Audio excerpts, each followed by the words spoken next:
Olá, meus queridos alunos e alunas que me acompanham por meio deste vídeo do canal Páginas Difíceis da Física. Sejam bem-vindos de volta. Hoje, então, nesta videoaula, vamos corrigir a tarefa da apostila do mês de outubro sobre o assunto de campo elétrico, pessoal. Um assunto bastante abstrato, tá certo? Você precisa entender bem a lei de Coulomb para conseguir entender esse conceito novo que nós estaremos estudando hoje, o conceito de campo elétrico. Eu inicio aqui tentando justificar por que você precisa estudar, porque você precisa aprender esse conceito de campo elétrico. Bom, nada melhor do que me referir ao processo de geração da energia elétrica em usinas, desde a sua geração até a sua distribuição, tá certo? E como é utilizada nos aparelhos que temos em casa. Porque precisamos entender como que as cargas elétricas se deslocam, tá certo? Nos materiais, nos fios, por exemplo. Esse assunto nós vamos estudá-lo em dezembro, tá? O assunto de corrente elétrica. Mas para entender corrente elétrica, precisamos dos conceitos de pré-requisitos, e um deles é o campo elétrico. Hoje, então, vamos estudar campo elétrico e diferença de potencial. Então, de forma... como nós temos feito sempre nos vídeos, eu comento rapidamente o assunto e depois passamos para a resolução dos exercícios. Então, estudamos a lei de Coulomb. A lei de Coulomb diz que existe uma força elétrica entre duas cargas elétricas que é diretamente proporcional ao produto dessas cargas, Q1 vezes Q2, e inversamente proporcional ao quadrado da distância entre elas. Então essa aqui é a expressão da lei de Coulomb. Aí surge uma pergunta, meus queridos. Como que uma carga elétrica sabe entre aspas, não é isso? Da existência da outra e aparecem aí automaticamente forças de atração ou de repulsão. E aí respondemos a isso dizendo que as cargas elétricas modificam o espaço à sua volta. Olha que interessante. Nós dizemos que as cargas elétricas criam campo elétrico. O campo elétrico, E, é uma grandeza mais fundamental do que a força elétrica. Tá ok? Esse E com uma flecha em cima significa que a grandeza campo elétrico é uma grandeza vetorial, tá bom? Que mede o módulo da força elétrica exercida sobre sobre cada unidade de carga elétrica colocada em uma região do espaço sobre a influência de uma carga geradora de campo elétrico. Calma que eu vou explicar tudo isso para vocês, tá? Não é simples no início. O campo elétrico, pessoal, ele mede, olha só, a influência de que uma certa carga produz em seus redores. Aos seus redores, agora eu fiquei em dúvida, eu não sei, acho que são aos seus redores, ao seu redor, né? Acho que ficaria melhor gramaticalmente se fosse ao seu redor. Quando mais próximas estiverem duas cargas, maior será a força elétrica entre elas, por causa do módulo, isto é, do valor do campo elétrico naquela região. Você aprendeu no primeiro ano que uma massa, por exemplo, uma montanha, um planeta, uma estrela, cria um campo gravitacional, tá certo, pessoal? Você já ouviu falar de campo gravitacional, né? O campo de gravidade, tá certo? Que é produzido pelas massas, né? Qualquer objeto que tem massa, né, produz um campo gravitacional. Isso aí tem a ver com a lei de Newton da gravitação. Matéria atrai matéria, né? É a força gravitacional. Da mesma forma que uma massa, então, cria um campo gravitacional, você pode dizer que uma carga elétrica cria ao seu redor, cria no espaço, um campo de forças, que é o campo elétrico, tá bom? Então, campo elétrico é uma outra maneira da gente falar em força elétrica, tá? Ao invés de você usar a lei de Coulomb, você fala no conceito de campo elétrico. A definição matemática de campo elétrico está aqui, E igual F sobre Q, onde F é a força elétrica medida em newtons e Q é a carga elétrica de prova, que é medida em coulombs, tá bom, pessoal? Olha só, temos uma notinha de rodapé aqui, importante para vocês. Nós podemos chamá-lo também, né, o campo elétrico, de campo eletrostático, tá? Pois vamos considerar aqui que as cargas elétricas estão paradas, as cargas elétricas estão em repouso, tá bom? Se as cargas estivessem em movimento, aí nós teríamos campos eletromagnéticos, pessoal. Aí nós teríamos radiação, teríamos ondas eletromagnéticas, que a gente, por enquanto, não vai mexer com isso, tá? A gente vai mencionar isso só no finalzinho lá da nossa disciplina. Nós começamos a estudar o campo elétrico, então. Campo, na verdade, eletrostático. Estático porque as cargas estão paradas, estão fixas, tá ok? Isso é importante. A força elétrica, então, ela é medida em newtons, não é isso? E a carga elétrica, ela é medida em coulombs. Então, o campo elétrico vai ser medido em newtons por coulomb, tá ok? N/C. Muito bem, outra forma, pessoal, de você calcular o campo elétrico, olha só, está aqui, né? K, que é a constante eletrostática lá do vácuo, que é a mesma da lei de Coulomb, vezes a carga, que gera o campo elétrico, dividido pela distância ao quadrado. Isso aqui nada mais é do que a lei de Coulomb escrita em termos do campo elétrico, tá bom? Tudo bem. Vamos... será que tem uma maneira da gente representar o campo de forças, né, ao redor de uma carga elétrica? Será que dá para a gente esquematizar o campo elétrico? Dá sim, pessoal. E para isso, o que a gente faz? A gente imagina uma carga elétrica positiva, Q minúscula, e de valor muito pequenininho, tá bom? E aqui eu tenho uma segunda nota de rodapé. É importante que vocês sempre leiam as notas de rodapé. Essa carga de prova, né, essa carga pequenininha que eu estou chamando, é a carga de prova. Ela é chamada de carga de prova. Convencionamos seu sinal como positiva e módulo desprezível. Então ela é pequenininha para que o campo elétrico que ela produz é bem pequenininho, tá? E de tal forma que a gente considera o campo elétrico da carga Q maiúscula, que a gente chama de carga geradora. Então olhem para esse desenho aqui, eu tenho uma carga positiva na cor rosa, e se eu colocar essa carguinha de prova positiva em qualquer lugar em volta dessa carga positiva, o que vai acontecer? Como a carga de prova também é positiva, elas vão se repelir, né? Cargas de mesmo sinal se repelem. E aí, então, cada ponto do espaço ao redor dessa carga positiva, você pode representar o vetor campo elétrico, pessoal, por essas flechinhas que aqui estão.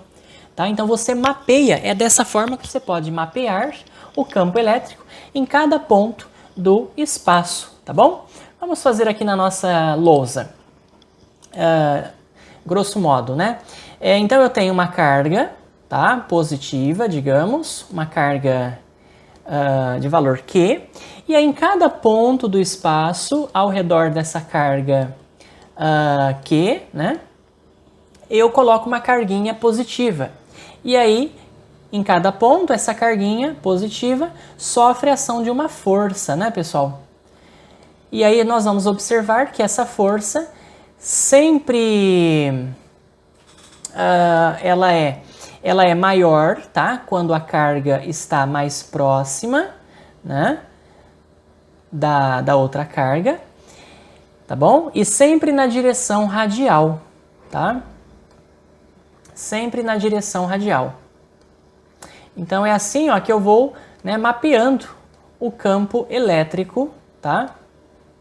Dessa carga Q maiúscula aqui, positiva. Então essas flechas que eu estou desenhando são os vetores campo elétrico em cada ponto, tá bom? Em que essa suposta carga de prova, né, está, né? E quanto mais afastada a carguinha de prova está, digamos, se eu colocá-la aqui, né, o que vai acontecer? O campo elétrico é menor, é mais fraco. E aí eu vou desenhar ele com uma flechinha bem pequenininha aqui. Tá bom? Então tá aí o vetor campo elétrico. Claro, quanto maior a distância, a gente sabe, né, que a força cai com o quadrado da distância, pela lei de Coulomb. Então, quanto maior a distância, menor é a intensidade da força e, portanto, menor será a intensidade do campo elétrico. Muito bem. Então, toda carga elétrica, pessoal, produz o seu campo elétrico, tá bom? Olha aqui esse outro exemplo, aqui é a carga negativa.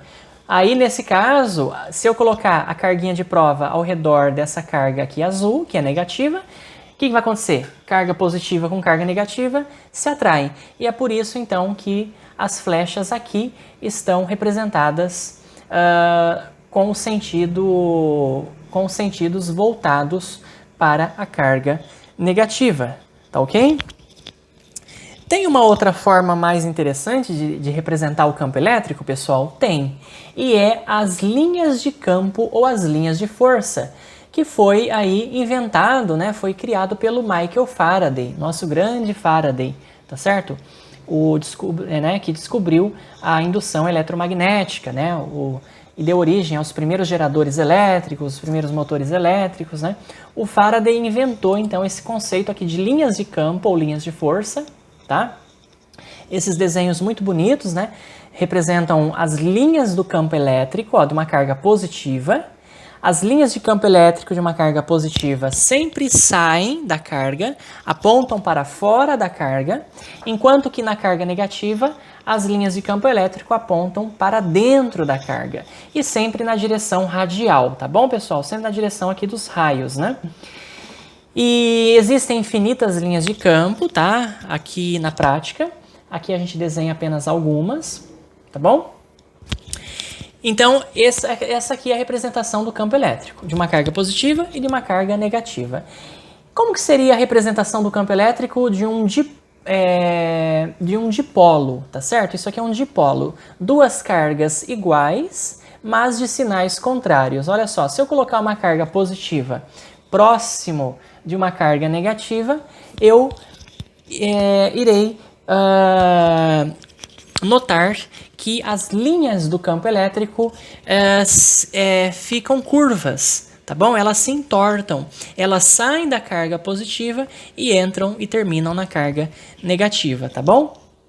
É um desenho muito bonito também, né? Isso aqui é o campo elétrico de um dipolo, né? Dipolo significa dois polos, uma carga positiva e uma carga negativa próximos um do outro, tá bom? Isso aqui pode ser a molécula da água, por exemplo. A molécula da água a gente pode modelar, né? Modelá-la por meio de um dipolo, tá bom? E se eu tiver duas cargas de mesmo sinal, próximas uma da outra, elas se repelem, não é isso, pessoal? Como elas se repelem, então as linhas de campo elétrico também vão se repelir, tá certo? E aqui entre essas cargas, ó, eu não tenho campo elétrico, eu fico com uma região vazia, né? Sem linhas de campo elétrico, tá bom?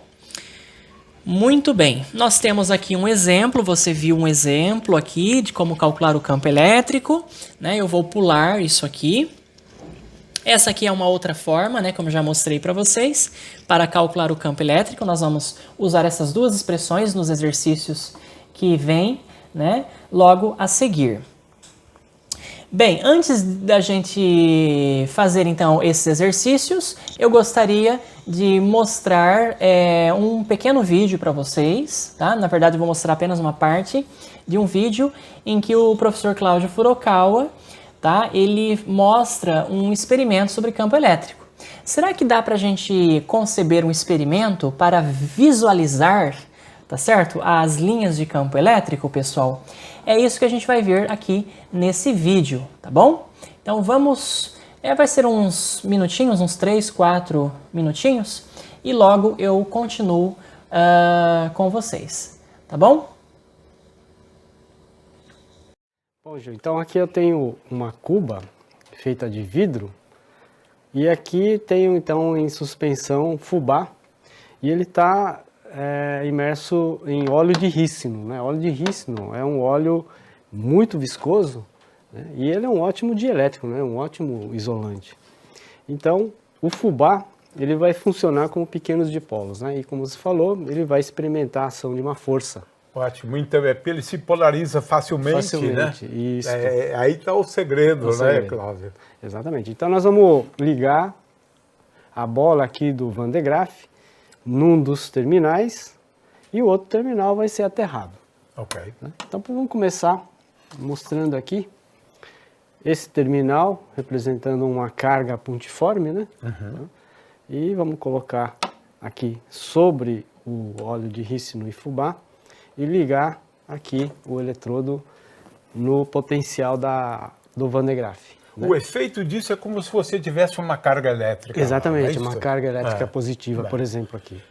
E uma segunda carga, aqui, ele vai estar aterrado. Então eu liguei aqui na carcaça aqui do retroprojetor, então ele vai estar no potencial do terra, né? Mas isso daqui vai simular uma carga positiva, né? E aqui, por indução, ele vai ter uma carga negativa. Ok. Né? Então, positivo e negativo. É o que nós chamamos de dipolo, né? Dipolo Duas elétrico. cargas de sinais opostos, né? Isso. A uma distância D, né? Porque Certo. isso vai ser importante quando se for determinar o momento de dipolo, né? Do dipolo, né? Que envolve a carga e a distância. Né? Entre elas. Ok. Então vamos ligar o retroprojetor. Então, nós vamos ter que... com o tempo, né? Não, ainda você vê que o fubá ainda não está sofrendo ação de força nenhuma, não liguei o Van de Graaff. Agora eu vou girar o Van de Graaff. Agora estou girando aqui Olha o Van de só Graaff. que figura interessantíssima. Né? O que nós temos aqui, né, é duas cargas, né? Sim, duas cargas elétricas, e o que nós estamos visualizando, na verdade, são umas linhas de campo. Sim, não é isso? exatamente. Então, o campo elétrico, por exemplo, aqui, ele é tangente a essa linha. Sim, não é? exatamente. Então, essa forma, né, da gente visualizar, na verdade, a carga positiva está aqui, não é isso? Sim. Se eu estou Positivo, entendendo, né? negativo. Então é o contrário. Quer dizer, aqui está a linha de campo e o campo elétrico ele é tangente a cada uma dessas. Porque Linhas, acaba né? se tornando linhas, na verdade. sim. Né? São linhas de campo. Né? A gente Exatamente. consegue visualizar a linha de campo. Uma carga negativa, uma carga positiva. As linhas de campo partem de cargas positivas. Né?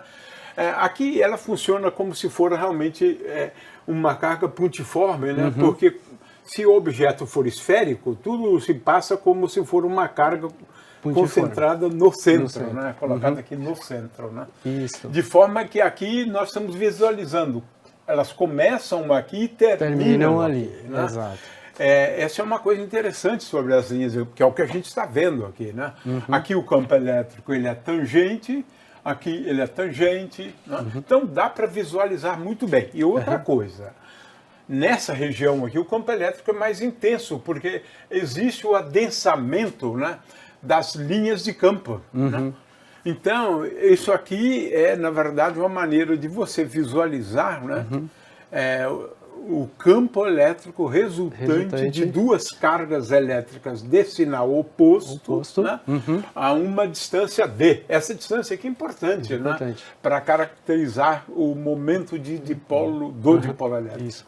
E outra coisa, Gil, aqui a gente pode também chamar de linhas de força do campo, né? Ou seja, linhas de força do campo elétrico. Por quê? Porque ele representa a trajetória que uma carga irá fazer. Seguiria, né? Por exemplo, se aqui é positivo e aqui eu coloco um elétron, por exemplo, carga negativa. Então ele vai ser atraído por essa carga. E, por outro lado, vai ser repelido por essa carga. A somatória dos dois vetores vai ser o vetor resultante em cada ponto. Né? Então ele vai experimentar uma trajetória, ele vai fazer uma trajetória assim. Né? Se ele estiver aqui, ele vai fazer isso. Se ele estiver aqui, ele vai fazer isso. Né? Então em cada ponto, a soma vetorial. O que é interessante ressaltar, né, Cláudio, é que o campo elétrico ele está lá independentemente de você ter um elétron aqui, igual que a gente está vendo na realidade. Né? Quer dizer, ele existe nessa região e os grãos, né, de fubá se deixam influenciar pelo campo elétrico. Né? Muito bom mesmo.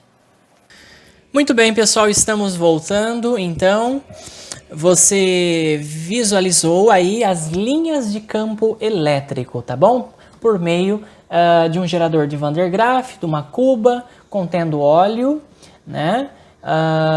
E fubá, tá certo? Um experimento bastante interessante e posteriormente no próximo mês nós vamos ver mais coisas interessantes sobre esse campo elétrico, tá? Campo elétrico de outras geometrias também, tá bom?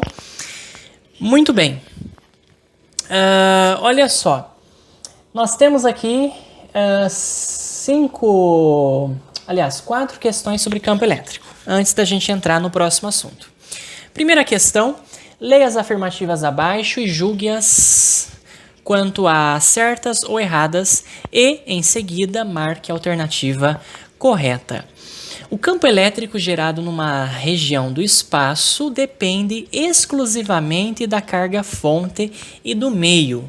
Verdadeira, pessoal. O campo elétrico não depende da carga de prova, porque a gente supõe que ela é uma carga muito pequenininha, tá bom? Só depende da carga fonte, da carga geradora, Q maiúscula, e do meio em que ele está. Na prática, a gente sempre vai considerar o ar, né? Cuja constante lá, K, constante eletrostática do vácuo, é praticamente igual à constante eletrostática no ar. Então não faz muita diferença na prática se as cargas estão no vácuo ou no ar, porque na verdade o efeito é praticamente o mesmo. 2. Então a 1 é verdadeira, né? 2. Em torno de uma carga sempre haverá um campo elétrico. Verdadeiro, pessoal. Toda carga elétrica gera um campo de forças, chamado campo elétrico.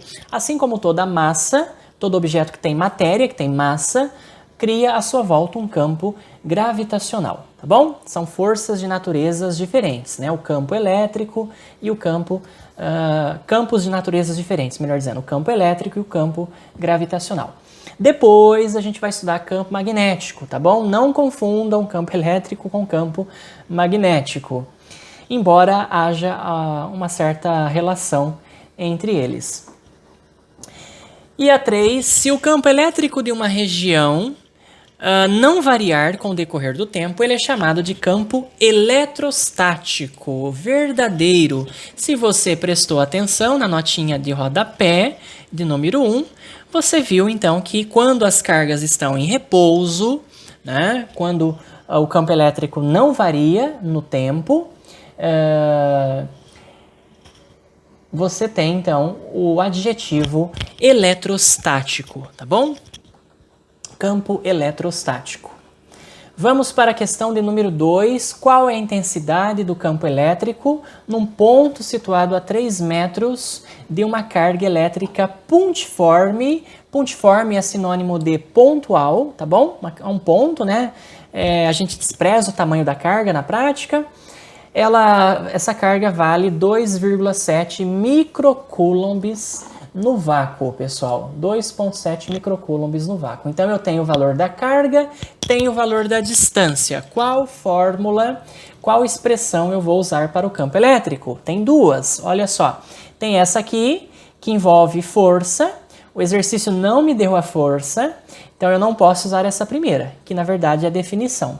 Eu devo usar, então, a segunda fórmula. E igual a K vezes Q dividido por D ao quadrado, tá bom? Vamos então para a nossa lousa resolver este exercício que aqui está.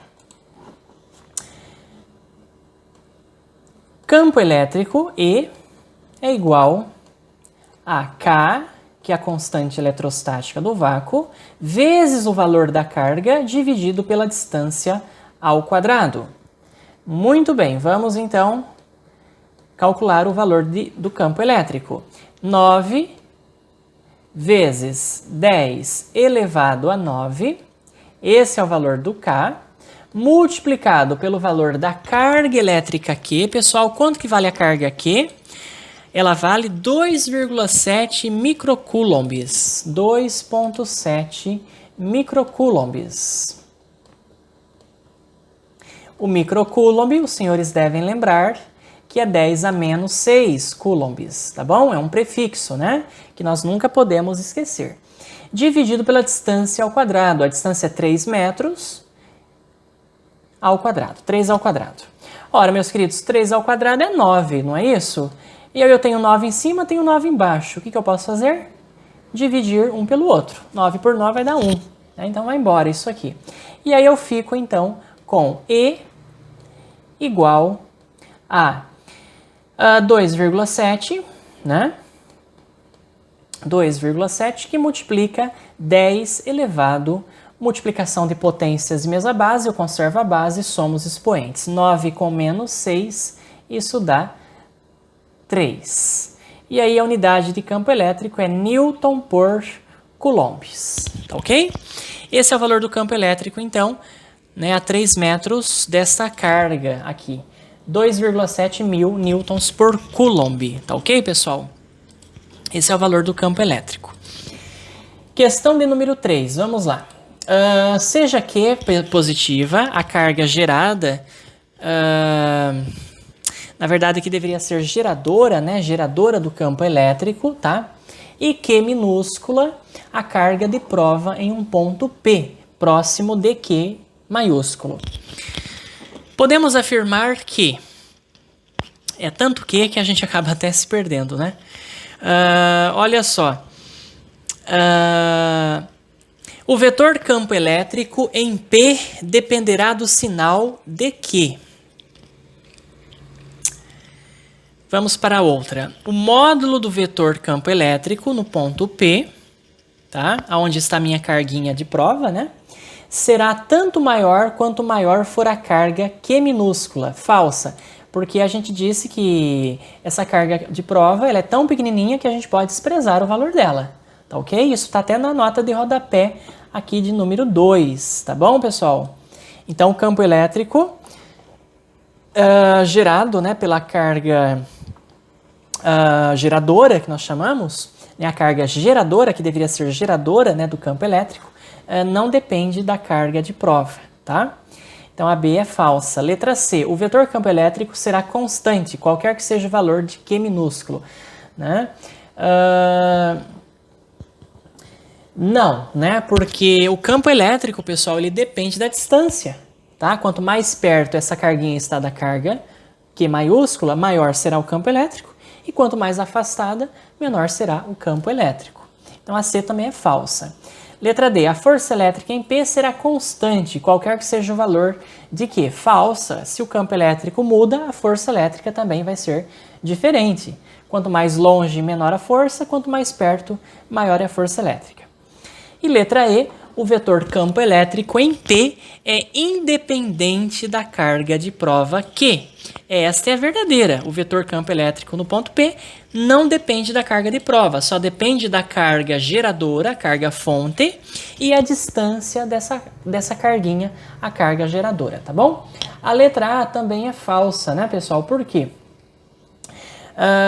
O vetor campo elétrico não depende em nada da carga de prova, tá certo? Nem do valor dela, nem do sinal dela, tá? Então, por isso também, por esta razão, a letra A é falsa também. Vamos para a questão 4 do Enem. Em museus de ciências é comum encontrarem-se máquinas que eletrizam materiais e geram intensas descargas elétricas. O gerador de Van der Graaf, na figura 1, é um exemplo, como você também viu no vídeo, né? Como atestam as faíscas, figura 2, uma descarga elétrica aqui no gerador, que ele produz. O experimento fica mais interessante quando se aproxima do gerador em funcionamento, com a mão, uma lâmpada fluorescente, tá? Na figura 3 aqui, ó. Quando a descarga atinge a lâmpada fluorescente, mesmo desconectada da rede elétrica, ela brilha por breves instantes. É um experimento muito bonitinho de ser feito na prática. Muitas pessoas pensam que é o fato de a descarga atingir a lâmpada que a faz brilhar. Contudo, se a lâmpada for aproximada dos corpos da situação, isto é, da figura 2, no momento em que a descarga ocorrer entre eles, a lâmpada também brilhará, apesar de não receber nenhuma descarga elétrica.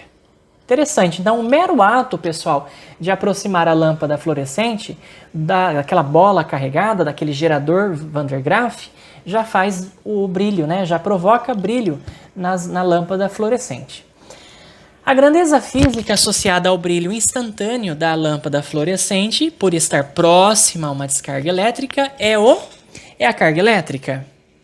É o campo elétrico? É a corrente elétrica? É a capacitância elétrica ou a condutividade elétrica? Bom, desses três aqui a gente ainda não estudou capacitância, condutividade nem corrente elétrica. Então, é claro, né, pessoal, nós estamos falando de campo elétrico, é óbvio que a resposta aqui é a letra B. O campo elétrico é o que explica o fato de a lâmpada fluorescente brilhar mesmo à distância, tá? Se você aproxima um pouco, né, a lâmpada fluorescente do gerador Van der Graaf, então ali ele está carregado, tá certo? Ele está gerando um campo elétrico ao redor dele e esse campo elétrico vai atuar sobre as cargas elétricas, sobre os íons, né, positivos, íons negativos, no interior do gás contido na lâmpada, no interior da lâmpada fluorescente, tá bom? Então, é o campo elétrico que explica esse fenômeno, tá bom?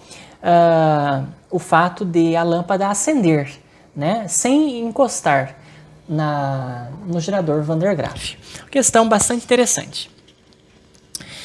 Muito bem, pessoal. Então, nós resolvemos aí de forma rápida, né, esses exercícios sobre campo elétrico e agora nós vamos ver um novo conceito também importantíssimo para o que vem por aí, né, a nossa próxima apostila aí do mês de novembro, na verdade mês de dezembro, né, porque o mês de novembro ainda nós vamos continuar com esse estudo da eletrostática e vai ser importante também lá no estudo dos capacitores, por exemplo, né, que é o assunto de DDP, diferença de potencial elétrico, pessoal.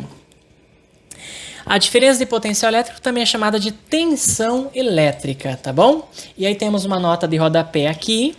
Popularmente, a tensão elétrica, né, nós no dia a dia chamamos de voltagem, tá? Bem, por que esse nome, né? Aí eu coloco aqui, ó, talvez, né, esse nome, voltagem, vem do inglês voltage, tá certo? Talvez seja daí que se originou o termo voltagem. É melhor evitarmos, tá, pessoal, esse termo. É melhor nós falarmos em diferença de potencial elétrico ou tensão elétrica, tá bom? Vamos evitar falar esse termo voltagem.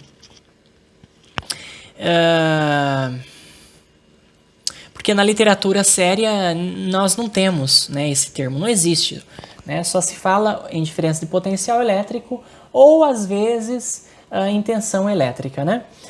Olha, a DDP pode ser explicada, grosso modo, como a quantidade de energia gerada para movimentar uma carga elétrica, pessoal. Eu gostaria que você anotasse, se ainda não o fez, em seu caderno, essa definição, esse conceito de DDP, diferença de potencial elétrico, é a quantidade de energia que eu uso para transportar uma carga elétrica de um ponto até outro. Então, diferença de potencial está relacionada com energia potencial elétrica, tá bom? Na figura de número 5, esta figura aqui da bateria, né, ligada a duas placas metálicas, a bateria é a fonte geradora de energia que produz a gente diz que ela produz uma DDP, uma diferença de potencial elétrico entre seus terminais, entre o terminal positivo e o terminal negativo. E aí, você está vendo essas flechinhas aqui, pessoal? Essas flechinhas representam o campo elétrico, tá bom? Campo elétrico. Lembrem que as linhas de campo elétrico saem das cargas positivas e entram e apontam para as cargas negativas. Sempre lembre disso, tá bom? Campo elétrico, linhas de campo, sempre do mais para o menos, tá? Olha só, então, Uma fonte eletroquímica, como uma pilha ou bateria, é uma fonte de energia para deslocar cargas num circuito fechado, como quando ligada às placas de um capacitor. Esse sisteminha aqui é chamado de capacitor, que a gente vai estudar depois.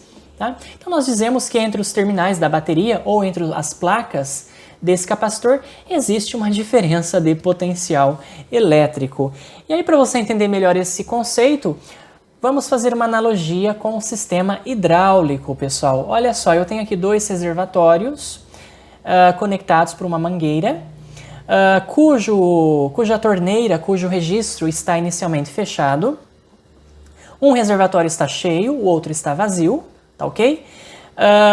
Então existe uma diferença no nível da água entre esse reservatório do lado esquerdo e esse reservatório do lado direito.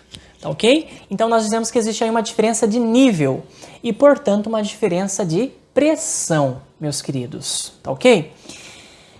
Para termos um movimento de água é necessário um desnível de água, uma certa diferença de pressão. O mesmo acontece com os elétrons que estão num fio, tá? Com as cargas elétricas.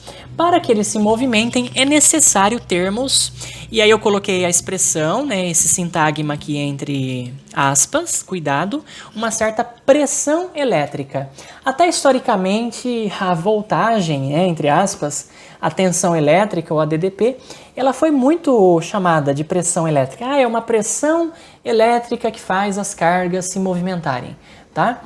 Então, cuidado, né? Isso aqui está entre aspas, não leve isso, não entenda isso literalmente, tá? É apenas uma analogia simplória, né? Incipiente, e a essa pressão elétrica damos o nome de diferença de potencial elétrico, pessoal. Então, quando não houver mais desnível entre o nível entre a água desses dois reservatórios, vai cessar o movimento da água e aí vai haver um equilíbrio, tá certo? Entre os níveis de água. O mesmo acontece na eletricidade, tá? Então, nesse circuitinho aqui da figura 8, olha só, nós temos um gerador, que é uma pilha, né? Uma pilha, uma bateria, que fornece uma tensão, uma diferença de potencial, que vai originar uma corrente elétrica, que vai percorrer todo esse circuitinho que faz acender a lâmpada, tá bom? Aqui nós temos um LED, né, um transistor, aqui um resistor, tá? Não se preocupem muito com isso nesse momento, só se preocupem em entender que a bateria, a pilha, ela cria uma diferença de potencial entre elementos de um circuito elétrico, e faz então as cargas se movimentarem, né, se deslocarem, tá certo? Então olha só, uma pilha provê energia para um circuito elétrico, né? Energia do tipo não eletrostática, tá? Energia química, tá ok? Matematicamente definimos a diferença de potencial assim: U, nós vamos chamar a DDP ou tensão elétrica de U, né? Nos livros é muito comum esse símbolo, VA menos VB. Esse VA significa o potencial elétrico em A menos o potencial elétrico em B, pessoal, tá? A gente só pode escrever a letra U, não tem problema não. A tensão elétrica U é igual a ΔE dividido por Q. O que é ΔE aqui? PEL, né? É a variação da energia potencial elétrica, tá bom? Então, a variação da energia potencial elétrica de uma carga por unidade de carga é isso que nós damos o nome de diferença de potencial elétrico.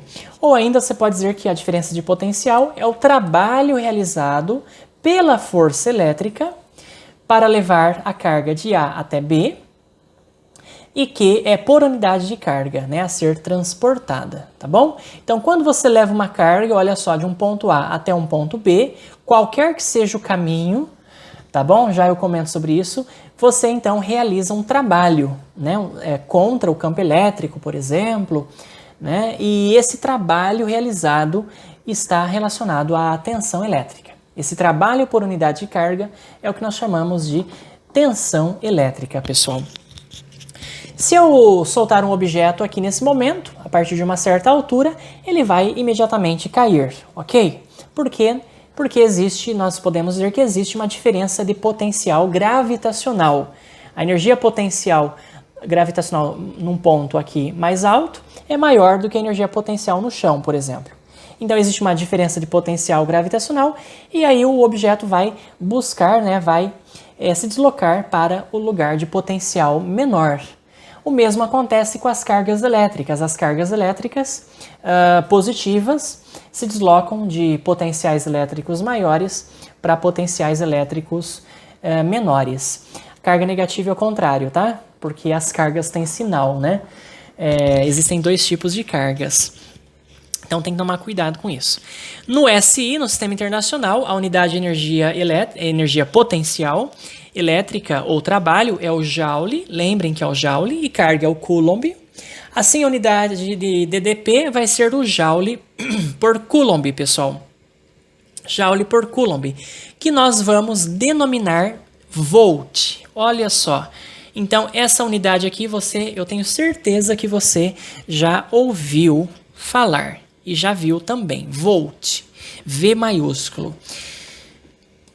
Volt é em homenagem ao físico italiano Alessandro Volta, que construiu a primeira pilha em 1800. Pilha porque ele empilhou várias moedas lá de cobre e prata, separados por papelão, embebidos em água salgada, e ele percebeu que havia uma corrente elétrica produzida, né?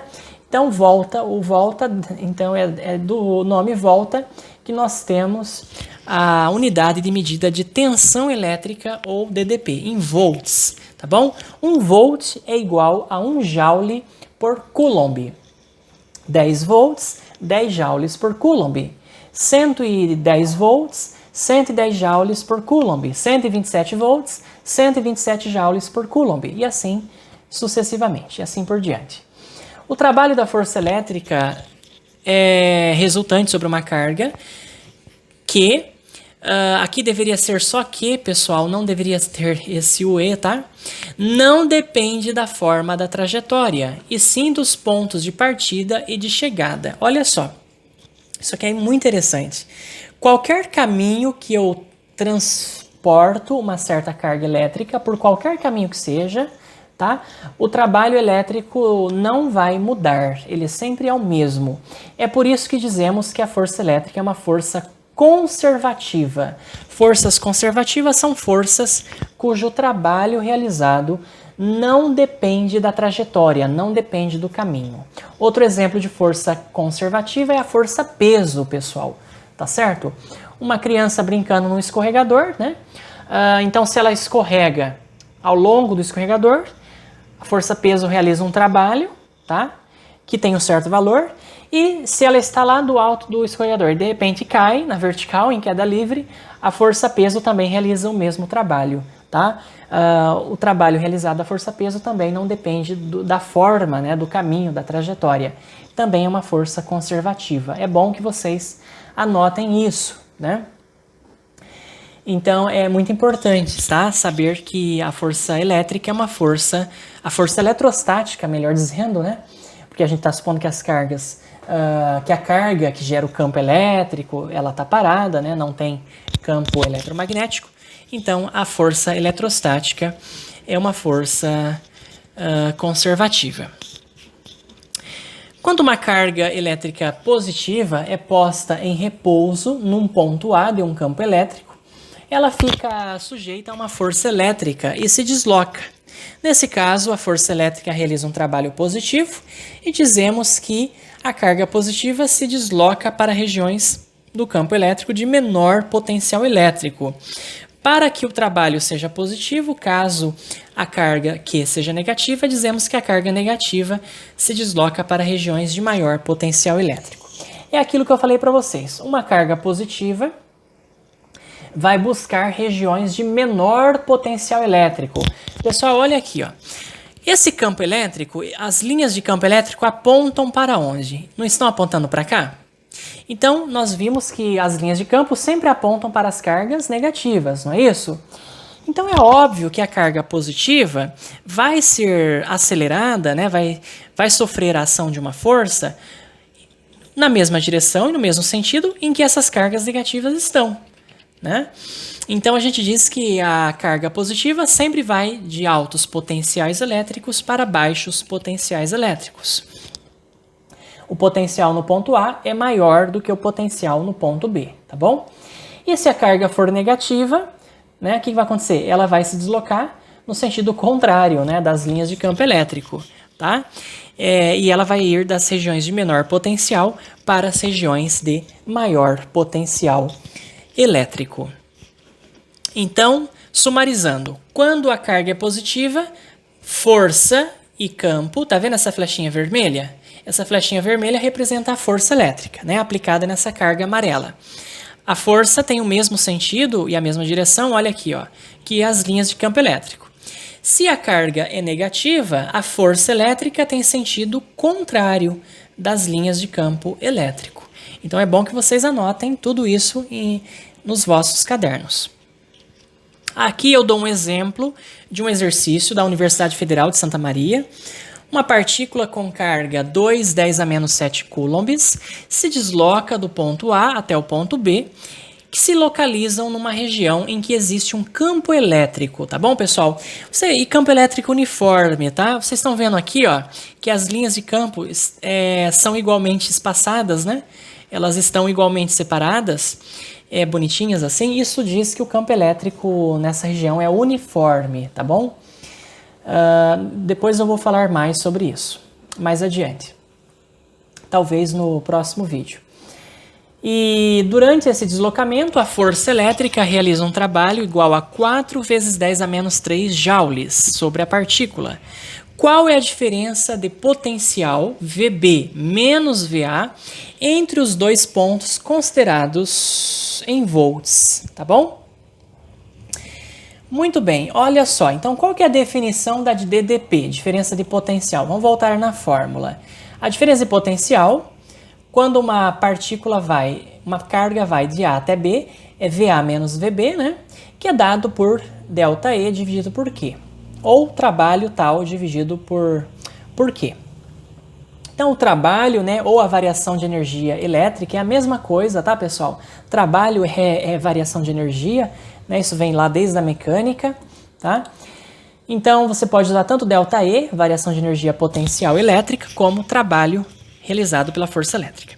Ele vale 4 × 10⁻³ joules, dividido pela carga 2 × 10⁻⁷. Então eu divido 4 por 2, vai dar 2, e eu divido potências de mesma base, conservo a base, subtraio os expoentes. -3 menos -7, então faço jogo de sinal, -3 mais 7, isso fica 4. 2 × 10⁴ volts. Mas cuidado, isso aqui é uma pegadinha, porque o exercício não pergunta a diferença de potencial VA menos VB. E sim, ele pergunta o contrário, VB menos VA, pessoal. Né? Então, o exercício pede VB menos VA, que é quando a carga vai de B para A. Tá? Então, basta trocarmos o sinal. Né? Ao invés de 2×10⁴ volts, nós teremos menos 2×10⁴ volts, ou seja, menos 20.000 volts, tá bom? Existe uma tensão aí de menos 20.000 volts entre esses dois pontos, tá legal? É isso então que significa a diferença de potencial. É trabalho realizado por unidade de carga. É a energia que uma carga tem para se deslocar, tá certo? Por unidade dessa carga. Muito bem, eu agora posso passar então para a questão de número 5 e de número 6. E aí para responder as questões 7 e 8, nós precisamos estudar este texto aqui, ó, do Você Sabia, tá? Mas antes disso, vamos pensar na questão 5. A diferença de potencial pode ser entendida como, letra A, uma grandeza vetorial medida em volts por metro, responsável pela movimentação das cargas. Falsa, pessoal. Por quê? Primeiro, diferença de potencial não é grandeza vetorial, podem anotar no seu caderno, é uma grandeza escalar, tá bom?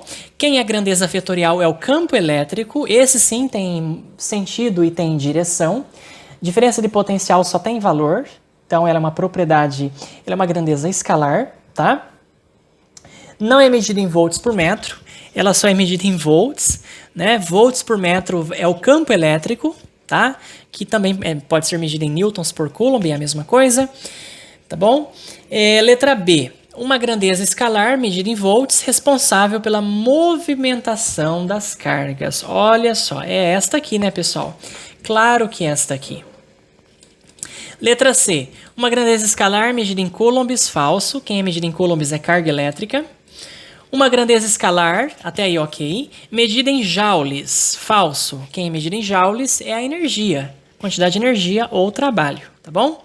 Uma grandeza escalar, tudo bem, medida em watts. Não, watts é a unidade de potência, tá bom? Potência elétrica que a gente vai estudar mais tarde só. Então, alternativa correta, letra B, tá bom? Letra B.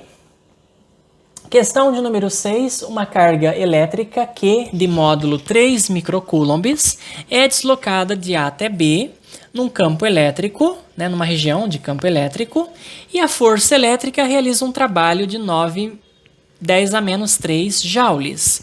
Determine a diferença de potencial elétrico ou a tensão elétrica entre os pontos A e B. Muito bem, vamos para a nossa lousa. Deixe-me antes apagar aqui a nossa lousa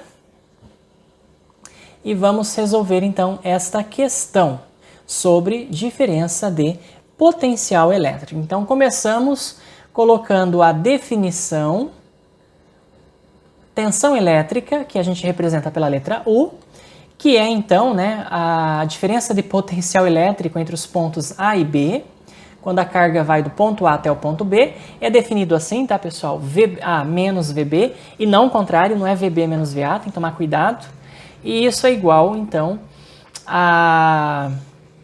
ao trabalho, né, realizado pela força elétrica.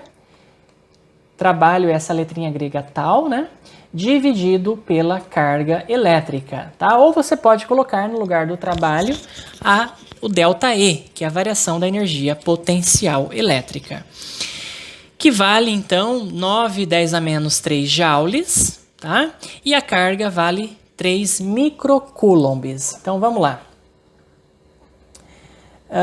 O trabalho, então, vamos fazer aqui embaixo, ele vale 9 vezes 10 a menos 3 joules, dividido pela carga, que vale 3 microcoulombs. Não esqueçam que o micro é 10 a menos 6 coulombs, tá ok?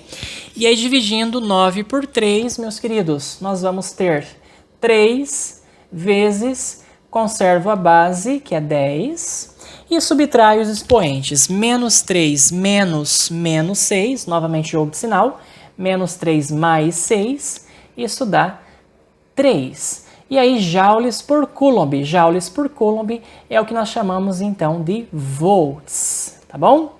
Então, 310 ao cubo volts, 3.000 volts, tá ok?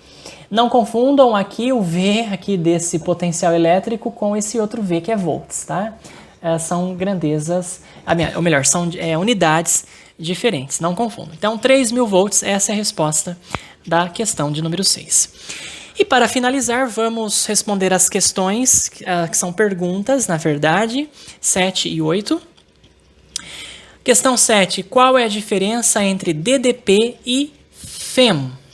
O que é FEM, pessoal? Bom, é um assunto que nós também vamos desenvolver mais adiante, tá? Mas, por enquanto, eu gostaria que você tivesse cuidado, né, em saber diferenciar os termos DDP e força eletromotriz, FEM. Mais adiante estudaremos os geradores e conheceremos o conceito de força eletromotriz. Força aqui, pessoal, entre aspas, tá? Na verdade não é bem uma força, né? O que é muito confundido com a DDP. A equação da definição da diferença de potencial elétrico, DDP, envolve o trabalho da força eletrostática.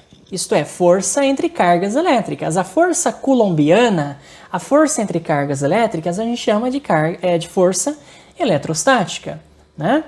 A gente supõe que as cargas estão paradas por unidade de carga elétrica entre esses dois pontos. Como a força eletrostática é uma força conservativa, o trabalho dessa força entre dois pontos não depende da trajetória através da qual uma carga carregada, né, uma partícula carregada, melhor dizendo, é transportada entre os dois pontos. Já a definição da força eletromotriz envolve o trabalho de uma força não conservativa, pessoal. Então já começa aí a diferença. Tensão elétrica envolve trabalho de força eletrostática, que é uma força conservativa. Força eletromotriz envolve trabalho de forças não conservativas, por unidade de carga elétrica entre dois pontos. Se a força é não conservativa, o trabalho dessa força depende da trajetória. Por exemplo, então vou dar exemplo para você. Forças químicas realizam trabalho sobre cargas elétricas transportadas ao longo de um trajeto interno de uma pilha ou de uma bateria. Sabe aquela pilha seca que você compra no mercado, de 1,5 volts?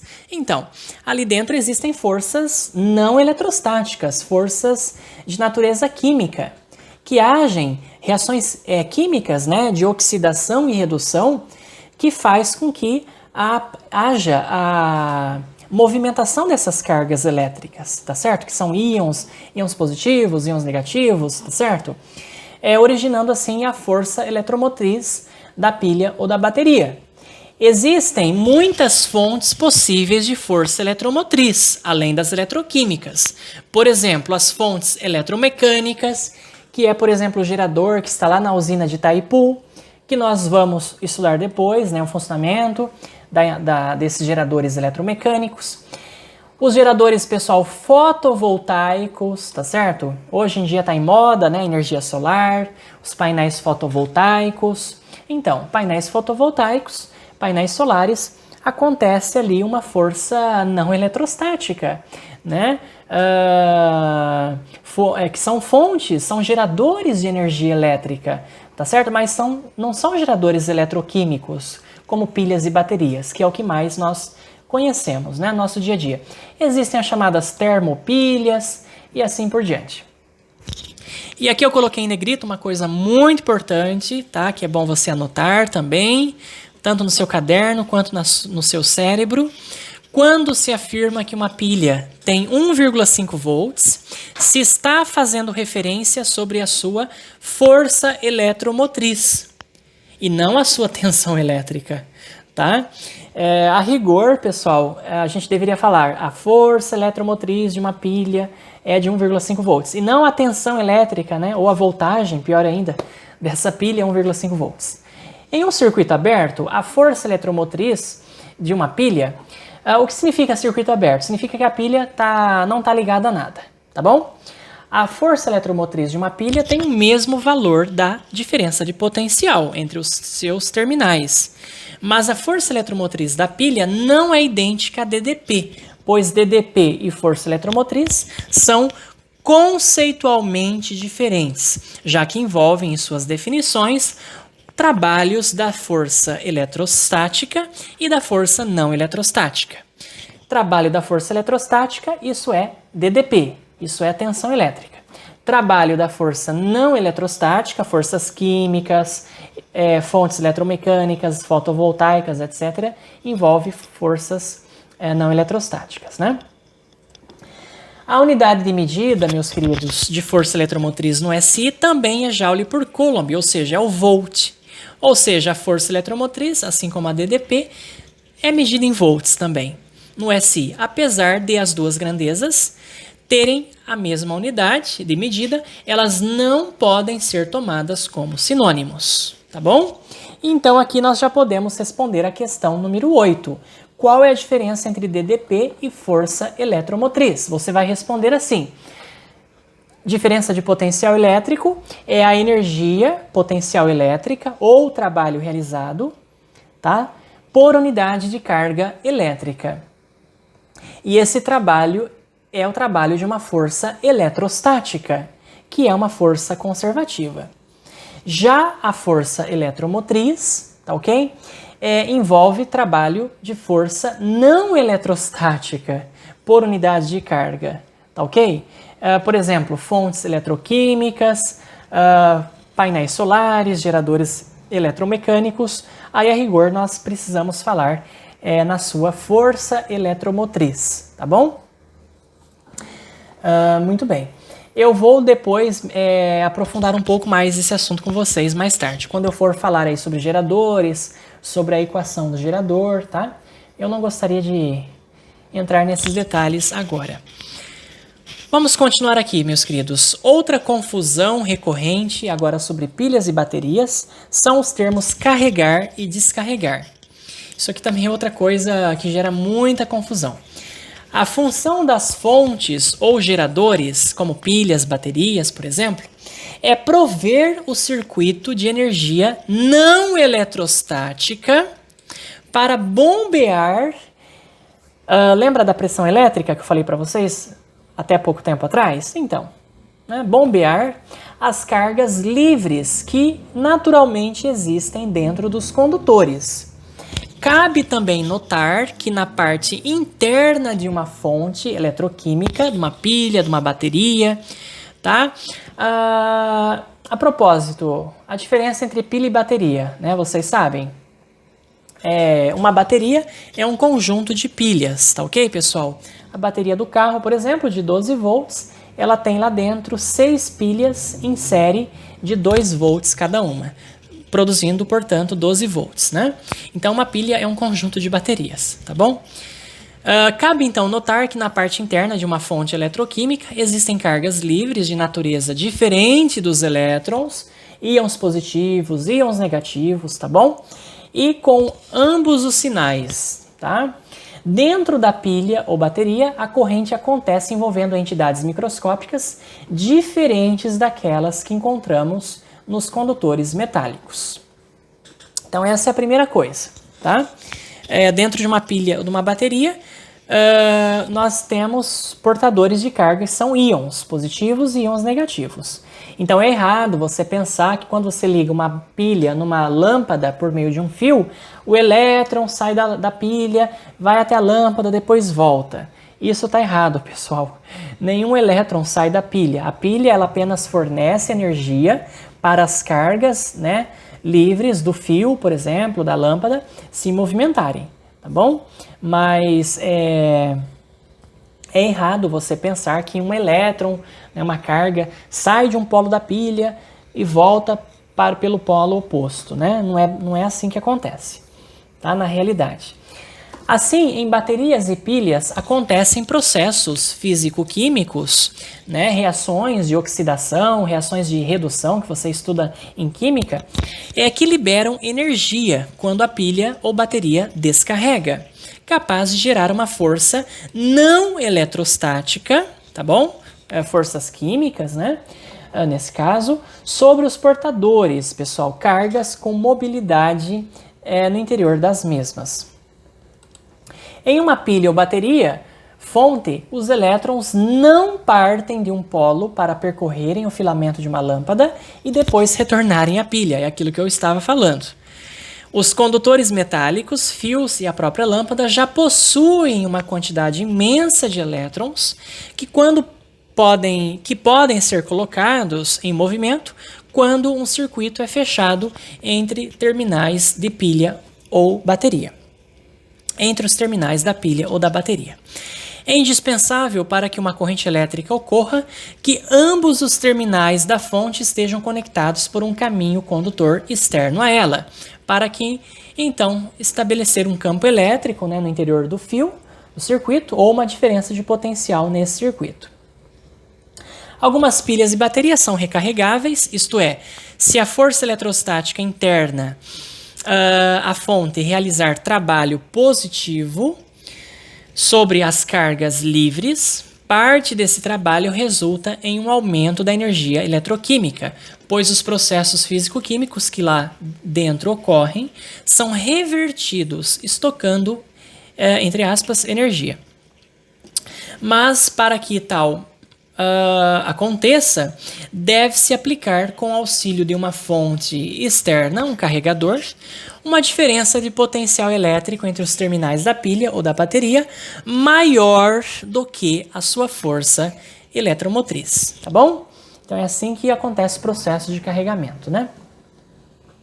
Assim, meus queridos, as palavras carregar e descarregar não devem ser interpretados como dar carga elétrica ou tirar carga elétrica. É aí que está.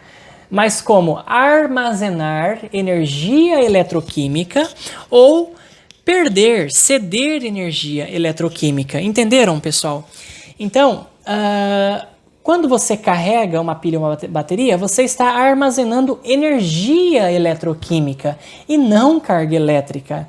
As cargas elétricas estão lá da mesma forma. O que a bateria perdeu, né, o que ela foi retirada, foi energia potencial eletroquímica, tá bom? A carga total em uma pilha ou bateria continua a mesma antes e depois do processo de carga ou descarga. Pois, entre aspas, né? Pois a intensidade da corrente elétrica durante o processo de carga ou descarga é exatamente a mesma nos dois terminais da fonte. Então, cargas, né? Íons positivos e negativos saem do polo, mas do outro lado estão entrando a mesma quantidade de carga, tá certo? Na pilha. Então é aí que está, né? A pilha ela não perde carga elétrica, e sim ela transforma a sua energia potencial eletroquímica em energia elétrica, né? Energia potencial elétrica e outros tipos de energia. Portanto, anotem isso, pessoal. Fontes não armazenam cargas elétricas. As fontes armazenam energia não eletrostática. Agora, os sistemas que armazenam cargas elétricas, consequentemente energia eletrostática também, né? Mas eles armazenam carga elétrica em primeiro lugar, são denominados de capacitores, que nós vamos estudar na apostila do mês de novembro, tá bom? Então está aí. E aí você tem condições de responder agora a questão de número 8, qual é a função das pilhas e das baterias, né? Então, olha só, nós temos aqui, deixe-me achar a parte em que ele fala, a função, né, dos geradores, então, em geral, né, não só das pilhas e das baterias, é prover o circuito de energia não eletrostática. No caso das pilhas e baterias, energia química, né, energia eletroquímica, para bombear as cargas livres que naturalmente existem dentro dos condutores, tá bom? Então é basicamente isso, pessoal, que você pode responder, né? Também, se quiser acrescentar, acontecem processos físico-químicos que liberam energia, capaz de gerar força não eletrostática sobre os portadores, que são cargas, né, diferentes dos elétrons, são íons positivos, íons negativos, tá? E aí você pode fazer um resumo caso lhe agradar, tá bom? Eu espero que você tenha compreendido um pouco melhor esse assunto. Esses dois tópicos de campo elétrico e diferença de potencial são assuntos muito importantes para a eletrostática, e não só para a eletrostática, mas também para toda a física, pessoal. E até o final do ano nós vamos precisar desses dois conceitos, tanto de campo elétrico quanto de diferença de potencial elétrico. A seguir, eu vou deixar com vocês alguns vídeos para complementar esse estudo, né? Vídeos que são experimentos sobre campo elétrico e sobre diferença de potencial elétrico. Muito obrigado e até a próxima aula.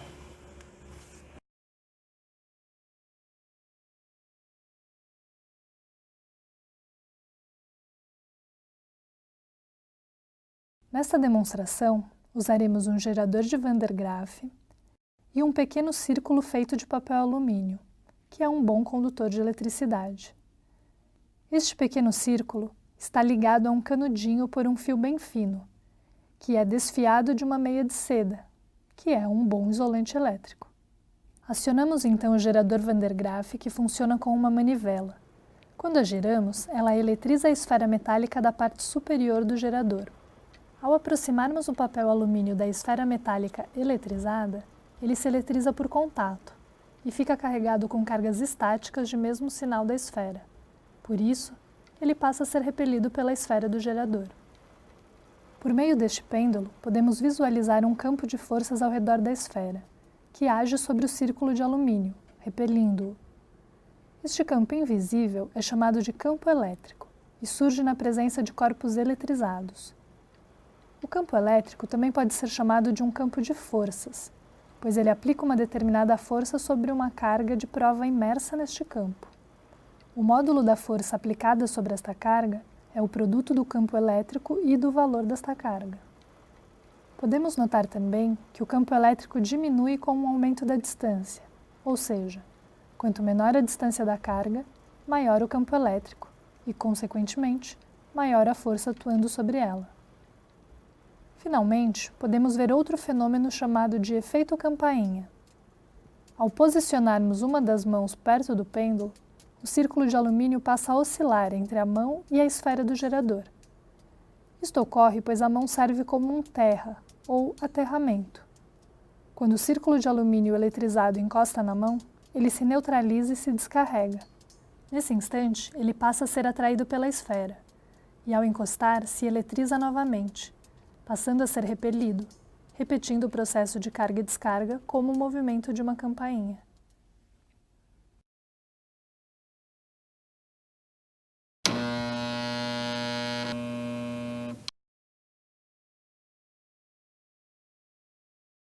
Neste vídeo utilizaremos um gerador Van der Graaf e forminhas de alumínio.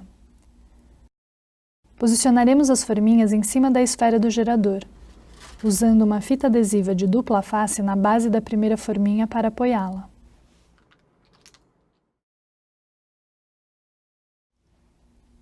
Ao girarmos a manivela do gerador, eletrizaremos as forminhas juntamente com a esfera. Por serem condutoras, as forminhas de alumínio adquirem o mesmo potencial da esfera. E como estão soltas, uma em relação às outras, ao serem eletrizadas sofrem forças de repulsão eletrostática por terem cargas de mesmo sinal. Desta forma, uma a uma, cada forminha é lançada para cima por causa da força de repulsão eletrostática.